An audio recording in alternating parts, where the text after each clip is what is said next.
Before we get into today's video, I just want to let you guys know that this video is for educational purposes only. Please remember to be kind to everybody everywhere, in your everyday life, in your home, in the grocery store, and especially in the comment section down below. Please do not show hate to anybody, anywhere.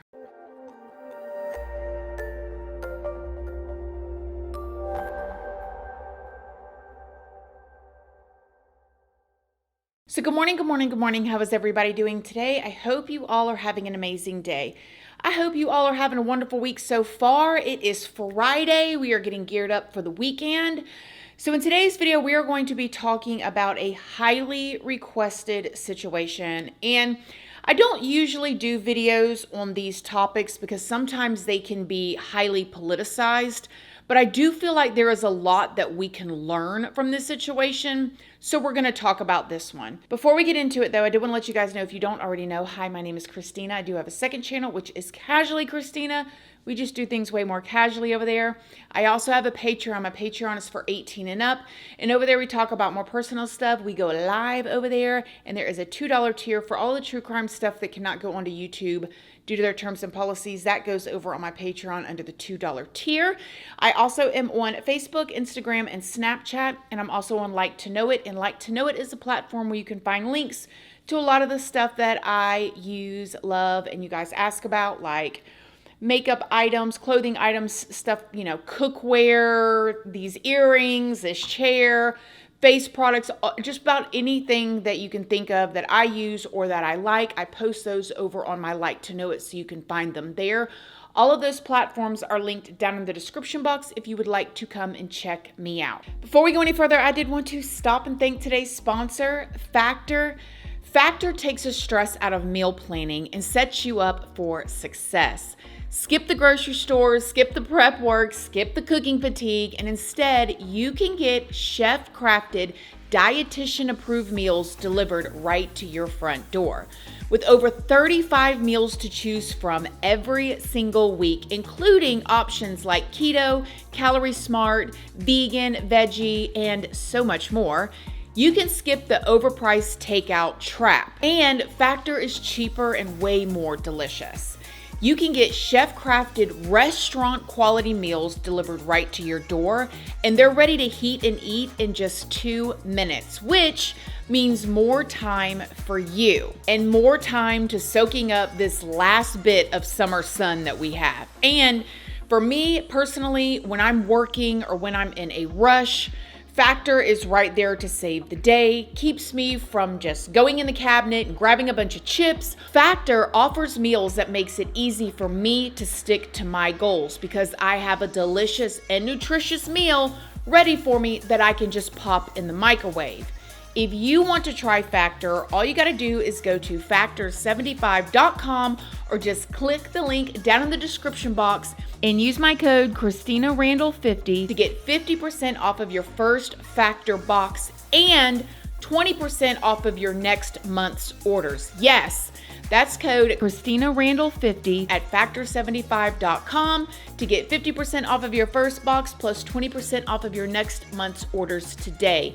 Thanks again, Factor. All right, so we're getting ready to talk about Colt, and I do want to let y'all know there are a lot of layers to this story.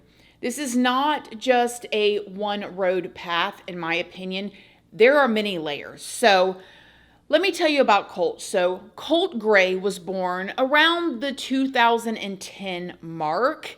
We don't have exact details on everything right now, but he lived in Jefferson, Georgia, and he lived with his father, Colin Gray, and he lived with his mother, Marcy Gray, and he also had 2 smaller siblings. Now, Colt's father, Colin, worked, according to him, building high rises in the downtown area.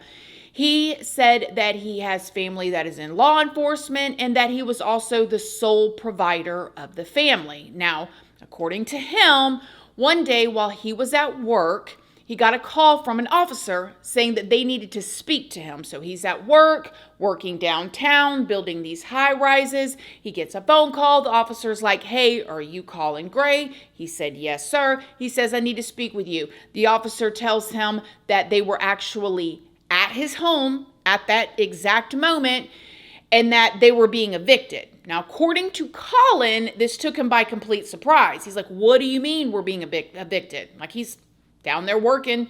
His wife and his 3 children are back at the house. He was like, we're here. Your stuff is being moved out because you have not paid your rent. According to Colin, he told the officer, yes, I have paid my rent. He got in his vehicle and he immediately went home. Now, when Colin says that he got home, he said he was completely shocked to see all of their stuff from inside the home out on the front lawn. He would later say that it was a very nice neighborhood. It was embarrassing to him and his family, and that his wife was inside. Colin said that there were multiple trucks out front of his home and that they were there ready to take all of his stuff wherever it was that he needed to go. Now, the details from here are still unclear. However, according to Colin, Marcy and Colin split. From here, Marcy took the 2 younger ones and Colt went with him. Colt was described as very quiet. He was shy, and there were people that were in class with him that said that he would only respond with like 1-word answers when he worked on projects in groups with other students. In May of 2023, according to Colin, Colt was understandably struggling with the split between him, his mother, moving so sudden, and just all of the change. He was going to a brand new school at this point, Jefferson Middle School, and it is said that Colt was doing okay at first. He was struggling, but according to Colin, he was doing okay. Now, Colt was spending a lot of time with his dad because he was living with him, and they would do things. They would go hunting together. Colt ended up getting his first deer this year. This is in 2023, and things were moving right along. According to reports, the family had moved around a lot, and Colt's mom actually had quite a few struggles of her own. See, dating back to 2007, she had a lot of legal trouble. Marcy, who is 43 at this time, has a record going across multiple different Georgia counties. She was arrested on November 6th of 2023 on allegations of possession of some of the strongest substances that we hear out there right about now. However, she was never actually charged with these possessions of these substances. But in December, she did plead guilty to counts of using a license plate to conceal her identity. She pled guilty allegedly to damage to property and to trespassing and family. On December 21st, she ended up being sentenced to 5 years in jail, and she was banned from having any contact with Colt's father, Colin, as well as she was supposed to pay $1,500 to an Atlanta construction company, and she also had to pay restitution. Marcy ended up only spending 46 days locked up, though, before she ended up getting the rest of her time on probation, and she was allegedly sentenced to have to take part in family intervention programs, and she was also supposed to not use any substances or be drinking any alcohol.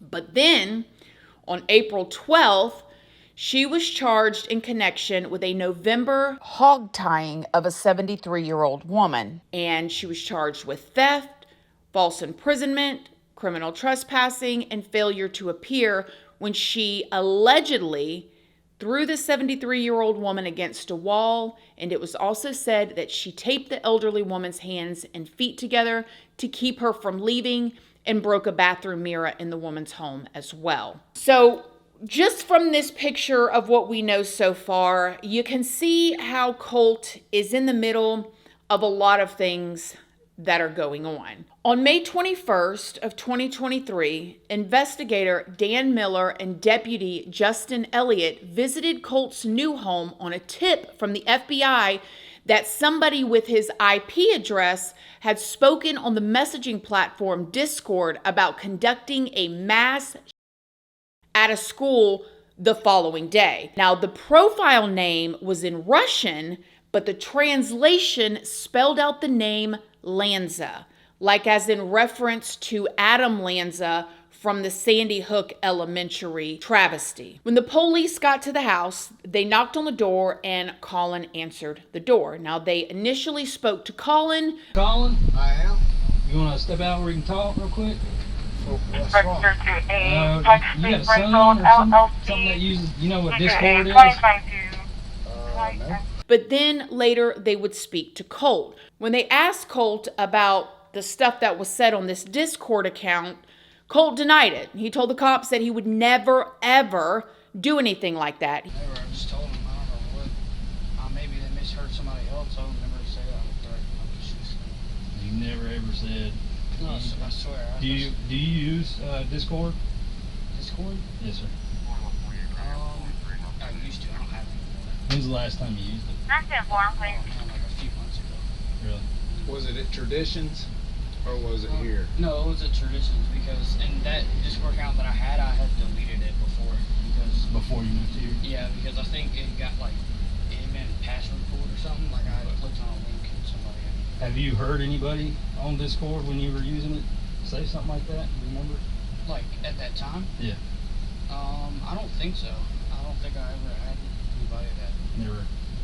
He also told the cops that he got rid of his Discord account a few months prior because it kept getting hacked. So you've got the cops coming to the house. They're speaking to Colt. He's saying, not only would I never do that, but I got rid of that Discord account because it kept getting hacked. So right there, it sounds like, okay, is somebody hacking his account and pretending to be him?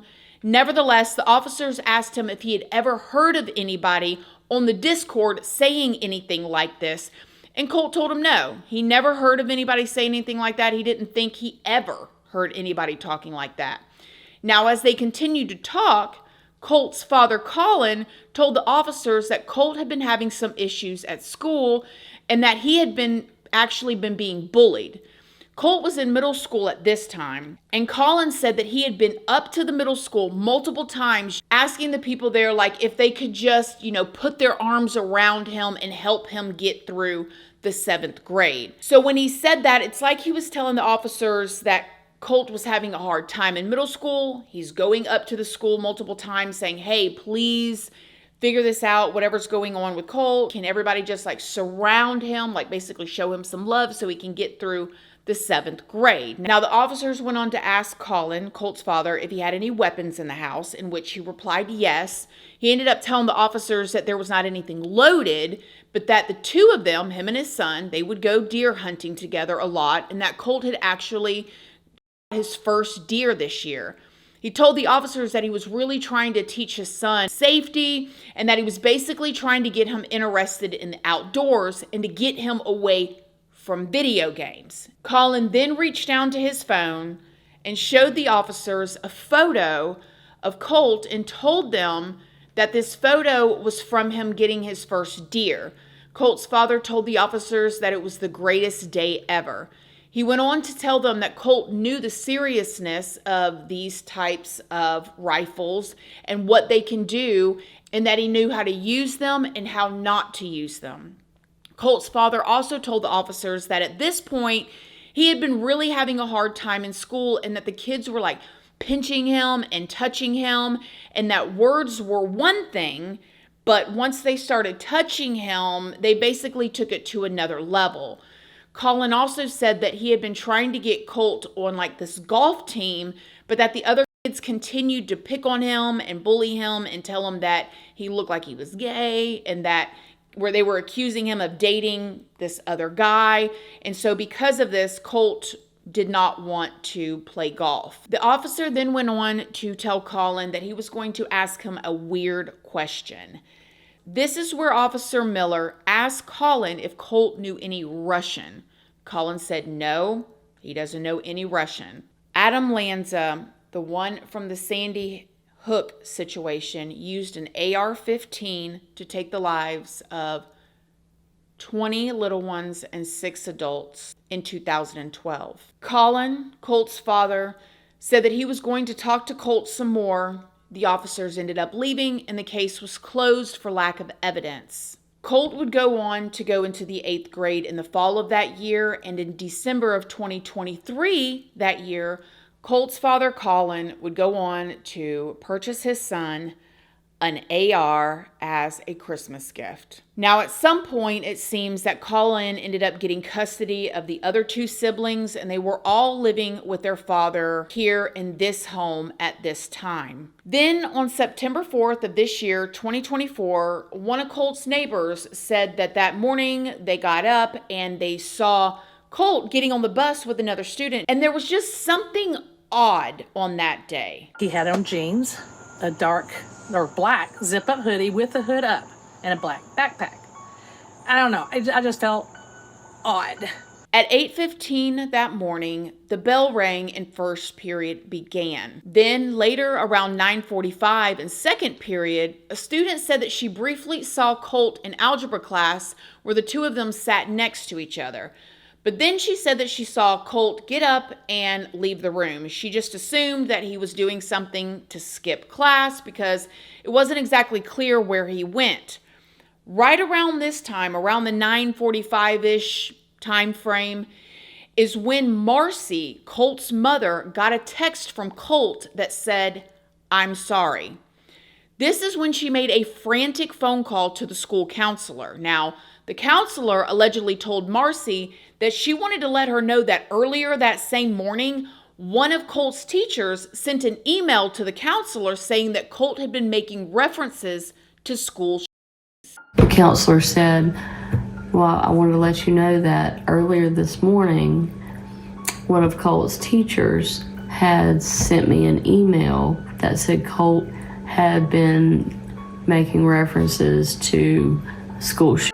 Marcy allegedly told the counselor that between her gut feeling, the text message that she got, and now this email, that they needed to run to the classrooms. Between my gut feelings, the text messages, and now this email, y'all need to go, run to the classroom. Now, just to be clear, the school has not confirmed any of this yet, but that's probably because it's still an ongoing investigation. However, it is alleged that the mother, Marcy, also said that Colt sent a text message to his father, Colin, that said, "I am sorry, this is not your fault." Now, after Marcy got off the phone with the school counselor, she ended up texting her sister, Annie, and she told the counselor that this was an extreme emergency and that the school should immediately find him. However, they did not immediately find him. As a matter of fact, 30 minutes after Marcy called the school, allegedly, this is when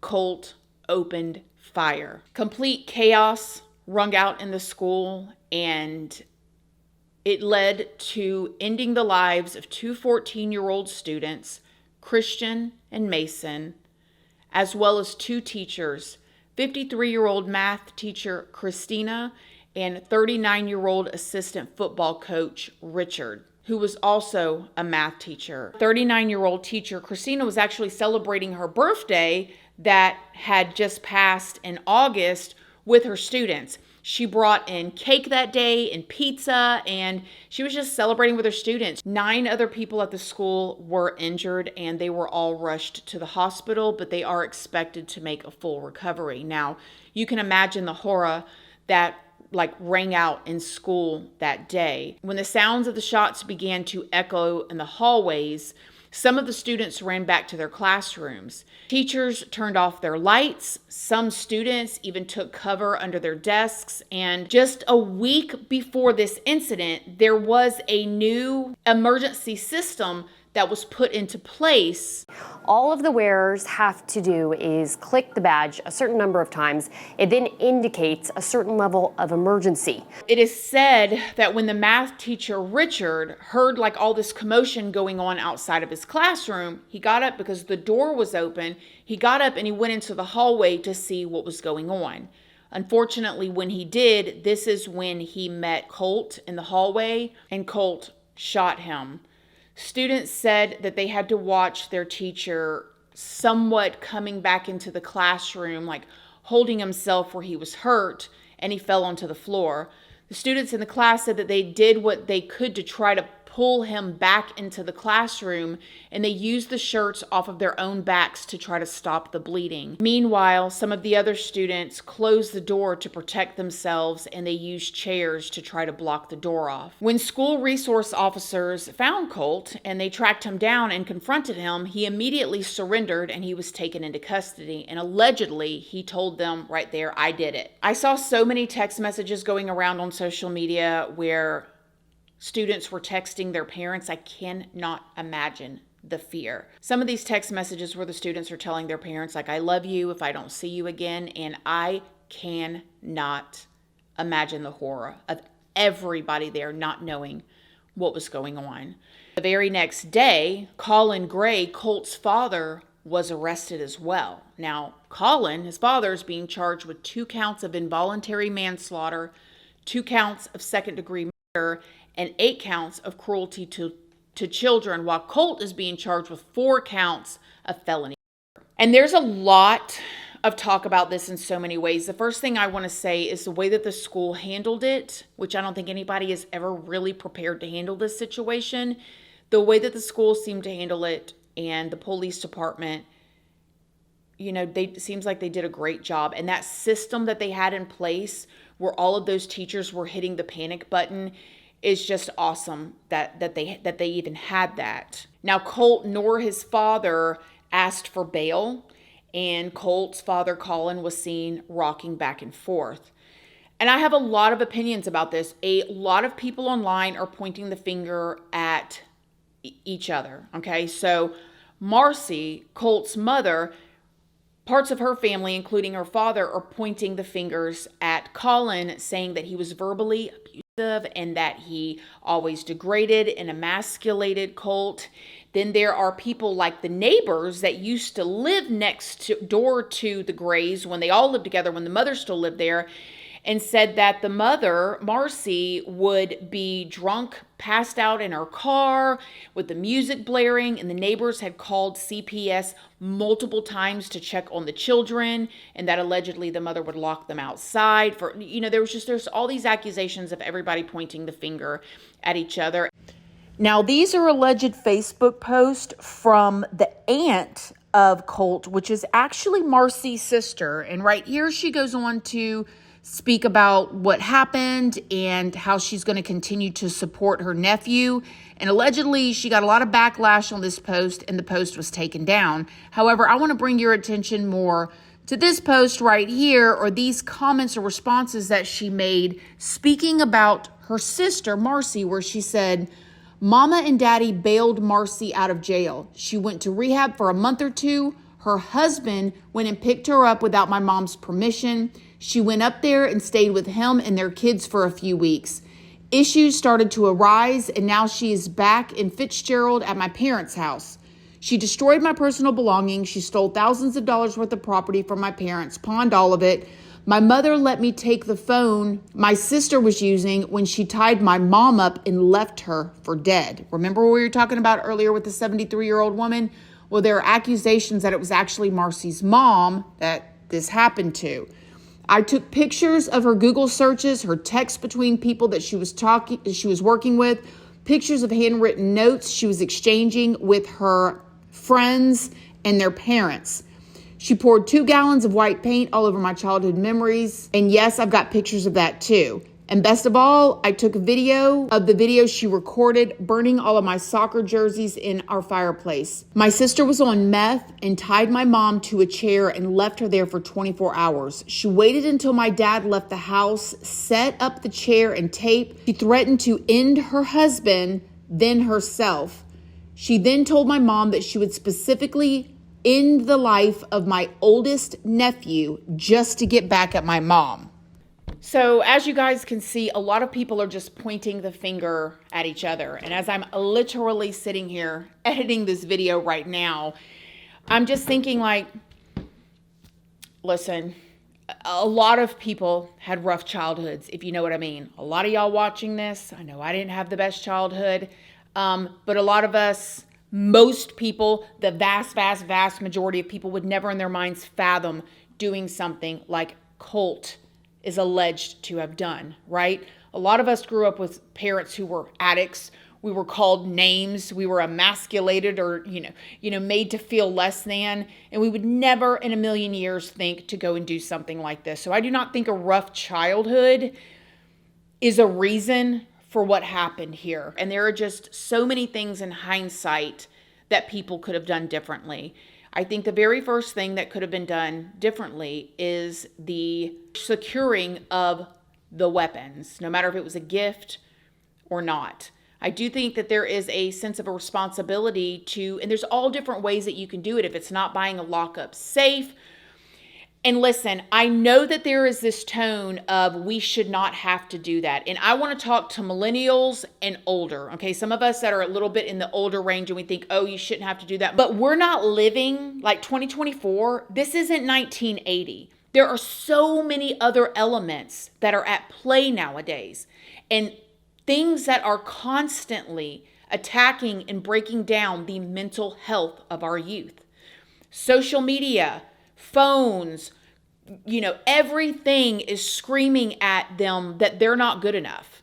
When we were younger, it was just the magazines in the stores or MTV or movies. And now it is a constant stream of all of these voices that honestly most adults struggle with nowadays. You've got people that have been married for decades that now all of a sudden are looking online at other people's marriages and feel like their marriage isn't good enough. And we're adults, okay? So our youth has so much more to deal with than even we did. Just that fact alone, I think that we all collectively, especially if you're a person that have these type of things in your house, need to take those extra steps because you just never know. However, in this situation, Colin did know because the police showed up at his door. They were doing an FBI investigation tracking back to an IP address. I listened to that interview with him and the police officers multiple times, and I heard a father who, and a lot of parents are like this, you guys, listen, no shame in this part, okay, who was looking through rose-colored glasses because he felt like his son had been through a lot. It's a pretty traumatic thing that him and I both went through now. He was at school, I was at work, come home, and I mean, every ounce of what we had was under tarps and sitting in that yard. You saw it. Yeah. You saw the clientele, the neighbors that lived there. It was like fully embarrassing. So it was very traumatic for both of us. And living here, just us, is like, dust is finally settled. He's making good grades. So he thought his son was being bullied. According to him, I don't know if he was or not. He felt like his son was being bullied. And it almost sounded like, especially when you think about Colt telling the officers and his father that his Discord account had been hacked. This man's probably standing there thinking that there's people setting him up. Not only are they doing this to him at school, but now they're hacking his stuff at home and setting him up and got the police. And he's like, man, I'm pissed that this is even going on. But really, he was looking through those rose-colored glasses and not realizing that his son had real issues. I'm sure there is so much that went on behind the scenes between all of them that we don't even know. This is just what we know. And because of that alone, because they showed up there and they asked him to keep the weapons locked up and they told him about the situation, and that is, in my opinion, where he really has a responsibility in this. And like I said in the beginning of this is why I think that there is something that we can learn. This is not the same world that we and our youth are growing up in as we grew up in. There's so many things coming at them. So many things that's trying to tell them to do this, to do that, to think this way, to believe this way, that this is real and this isn't real. And we have to do our best to protect them. Some things you can't help, right? Things are going to happen. You can do everything right as a parent, and God forbid, in some situations, your children can still go off and do something completely unexpected. But in this situation, it was brought to his front door, and he missed it. He missed red flags that now all these other families have to pay the price of. It's devastating. These innocent families have to pay the price because of the red flags that were missed, ignored, rose-colored glasses. I don't know. That just doesn't even count the fact of just the students and the teachers at that school that's lives will forever be changed just because of this incident. Certain noises that'll trigger those thoughts. And the situation with Colt, I don't know what was all going on in his mind, but allegedly the stuff that he posted on the Discord the year prior said that he was planning on doing this 2 to 3 years out. So this seemed very calculated. This seemed like it could have been from a student who was really sure of what he was doing. Doesn't really seem like, from what we know now, that this happened from a emotional teenager that just did something in an instant. It sounded like this was very calculated and very planned and wanted this to happen. And he had only been at the school for a couple days. It's like he was sitting at home for some weird reason, putting people like the Sandy Hook guy on a pedestal, even by going and translating his name into Russian. I mean, something ain't right up there. And again, the people that really are paying are the innocent people that just went to school that day. And because of all of this, it makes me curious about the proof of the bullying too. What really happened? Let me know what you guys think in the comments section down below. Thank y'all for watching. I hope y'all have a great weekend, and I'll see y'all in the next one. Love you guys. Bye.